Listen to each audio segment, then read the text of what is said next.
Welcome to the Coalesce podcast. My name's Grant. And I'm Meg. And today we are going to take a look at adding an enum to our question. It's going to say, hey, what is the kind of genre of this particular question? And so we're going to go ahead and throw that enum in there, work through the entity framework stuff, and then how do we surface that out in the UI with an enum? Because really, whenever you have an enum, you don't want to like type a number or something like that. You want to have a nice little drop down that does all of these.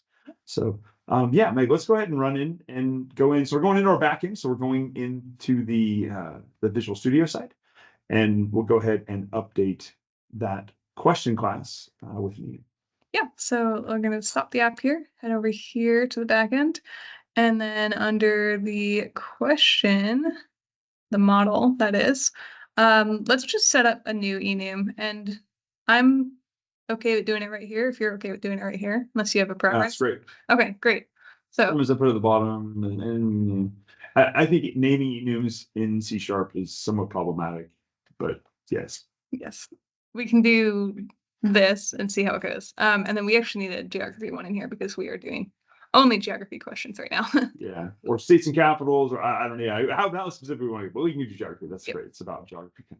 So a couple things. We do have this general category that it's defaulted to 0, but we can also be explicit about that. I think, in my opinion, when you're doing enums, they're going into a database, you should always give all of them explicit values.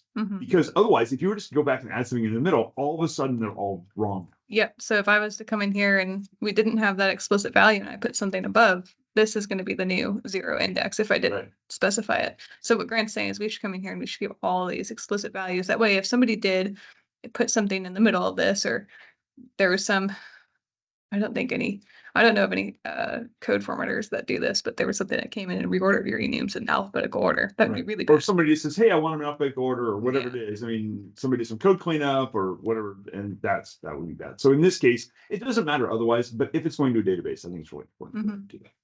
Awesome. So now we can go ahead and let's put that in the bottom part to put it in an actual class. Yep. So now we're just going to make a new property here, category. And we can call it the same thing because I put this outside of the class, which is nice. Yeah, and that's really the reason to put it outside the class. I kind of like them inside the class when it's only ever going to be used inside the class. I don't want it floating around, but the naming conventions just don't really work unless you call it categories. But category, the plural of enums, you're not supposed to do plural. Only supposed to be flags. So anyway, this is why I'm not happy with it, but that's the way it is. That's the only reason I put it outside the class, so I could call it category and didn't have to come up with 2 names. So, okay, let me move to this directory. So we're going to have to go ahead and run the .NET EF migrations add in order to get this added as a migration or database. And so Meg is bringing up a PowerShell window. Yep, and now we're going to go to the data project. And .NET EF migrations add. Now we only have one migration right now, so let's add another one called question category. Yeah, question category. I love it.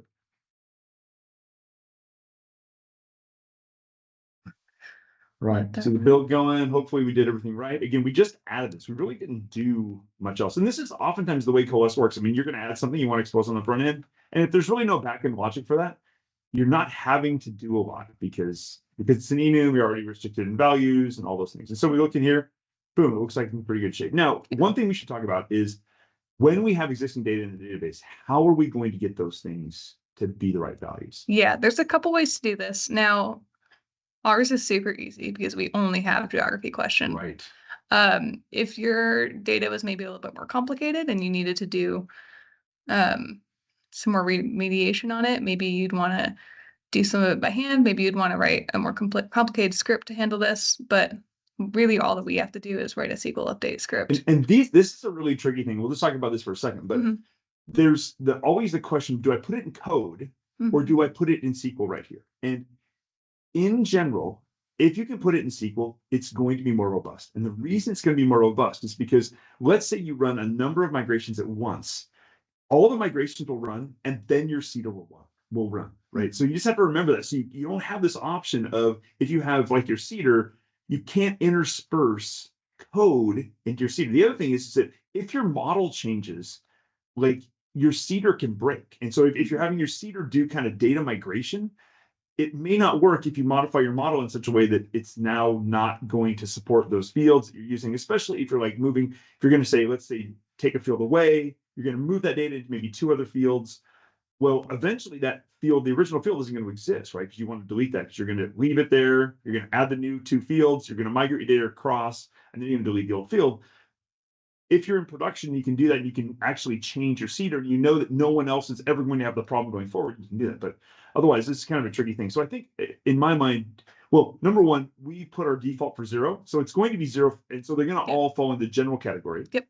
But we could put some SQL in here that just updates all of them to be the geography ID. Yep. And then that way it's nice and easy, and we don't have to go and manually We don't update, have to go update them all. Or we 4 could, questions. exactly. We could update our questions now, because now when our questions seed in, it would be wise to actually update our seeder at some point to mark them all as geography questions, because we could actually do that, because now when someone new grabs it and they seed in, it's going to seed in after this enum is added. Yep. And so it makes it just a little bit nicer if we did go back. We might go back and do that offline, but for right now, we'll just throw a quick little SQL in here that's going to update them all with geography questions. Oh, not what I wanted. Sorry. There we go. That's what I want. Oh, that's almost right. Look at that. I think it's right category, but no, we have to go look. So we are category 3 is what we want, right? Yep, I did category I numbered 3. those Yep, great. geography. Okay, great. All right, set. I feel like geography should be questions like rivers. What's a lake called? All right, what do you want? No, we're not changing it.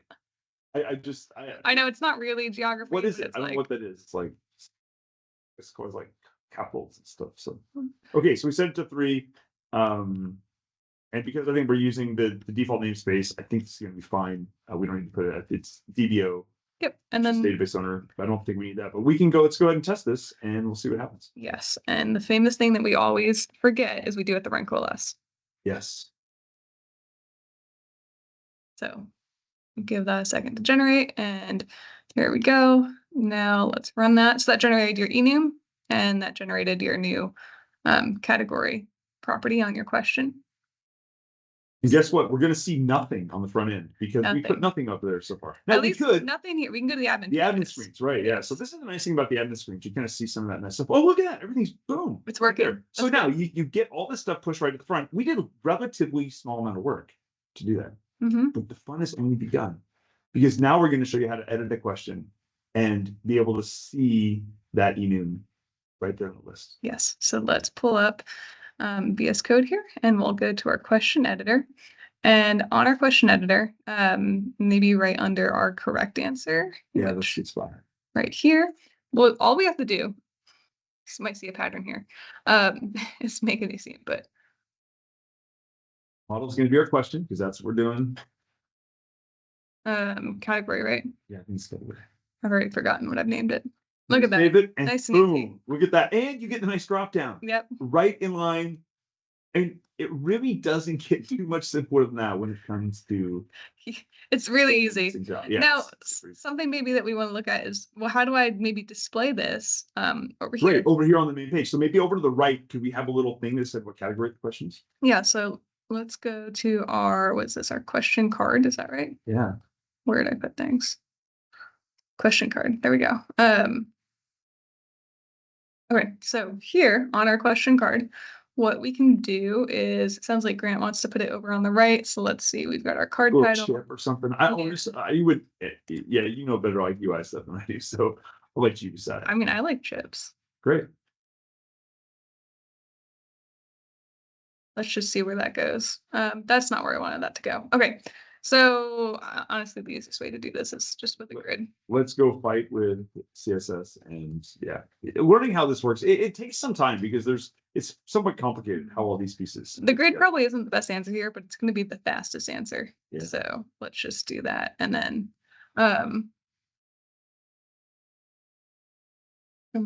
equal sign, right? Find that right. There we go. That looks almost good. Let's just wrap this in a V card title as well to give it that, like, yeah, there's a little bit of padding. So this is kind of messy. This, and I guess we could have put the row inside V card title as well, right? Yeah. Again, a little bit messy the setup of this, but it's as long as it works. A little padding or do whatever we wanted to make that. Maybe spend a little more time thinking about how to do this, so it's not a billion lines of code. Okay. Great. So now we actually want to display the category rather than. Now, the interesting thing is if you let's just go ahead and put the value. Yeah. So if we the most straightforward thing to do would be to come in here and just,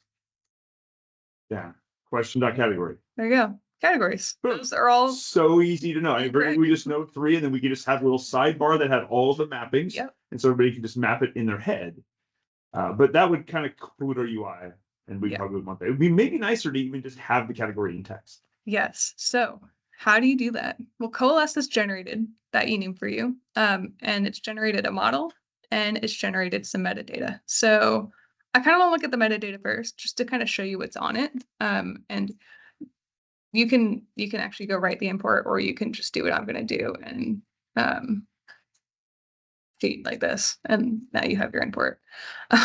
Nice. And so on this, you have display name, name type, values, value lookup. So this is just like the metadata of it, right? So if you do values, into a console log, that's going to give you all of your enum values, which is handy if you're doing like really custom drop. This is actually super nice. And this is where the metadata piece of this is great, because there's really a metadata piece, which gives you all the information about your models. There's actually the models themselves, and then there's the view models, which have all the API calls and things like that. You can see category dot display name. That'll say it's just the category name. I don't know, I'm doing wrong here, but well, it's probably because so yeah. There we go. I think I had an error because I said something wrong.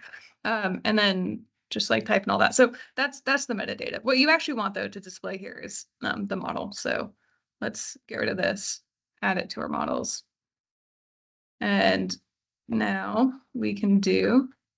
So that category that we're talking about, that was just the metadata. Yep. So you can basically, it's like almost like a little reflection thing that you can do on your phone. So you can, just like if you want to do dynamic things. It's kind of how the admin pages here work, right? Like when you come here and you can see, category, this is using that metadata. Right. And the reason is because we don't build admin pages for all the pages. The admin pages are actually built on the fly using the metadata. Yep. Okay. So what I'm doing here is calling this like a normal enum. So category, and then passing it that number. And it's mad because this is actually nullable, I think, which maybe we should go make that required. Well, actually, it's nullable on TypeScript. Yeah. Sorry. You don't have to set it. So now we have geography. If you wanted to get this to be quiet, you can just do something like that, or maybe put an if on it. It really should never be null. Right. So you'd also just bang this symbol. This is those artifacts where you're trying to align the front and the back end. I mean, like you can do this. You can set, but if you send it back to the client, it won't set it if it's null. So yeah. And that's probably the important thing to bring up, just why that is. So the DTOs are all nullable. Yeah. Because if you want to set a value, just one value, you want to be able to set just that one value and not set a bunch of other required parameters. So you don't want to have to ship the parameters back and forth. And so there is this little impedance mismatch when it comes to what you send back. So like, even though this is a technically required field, if I want to just update the text of the question, when I post back, I will just have the question, because the other fields all come in null. I know that, hey, I'm not even trying to set those. And so Coalesce won't even try to set the underlying fields. So that makes for really small payloads. But there could be a little bit of confusion there. Like, why isn't this thing going back? It's a required field. Well, the reason is if it's null, it's just not going to do anything with it. Yep. So great. So we have the little geography out there. I think that's great for right now. So we showed how to set up the enum on the EF side, how to do the Coalesce pieces, how to see the data in there, and then really how to get an input, a C input in this case, and then how to actually display this data using the model for the enum that is going to just allow you to say category or whatever your enum is, put parens in, and it's going to take the number in and give out whatever the text is for it. So super easy to do. I think maybe next time we'll go ahead and look at, well, what if we wanted to sort this list of questions or filter them by a category? And how can we make a really nice UI experience? Maybe have a search window or something like that where you could search for part of the text, and then maybe a category drop down so you could limit and filter the stuff. So and you guys will be super surprised. It's super easy. Yeah, it's actually pretty good stuff. So anyway, until next time, keep on building awesome Coalesce apps. All right. Thanks all.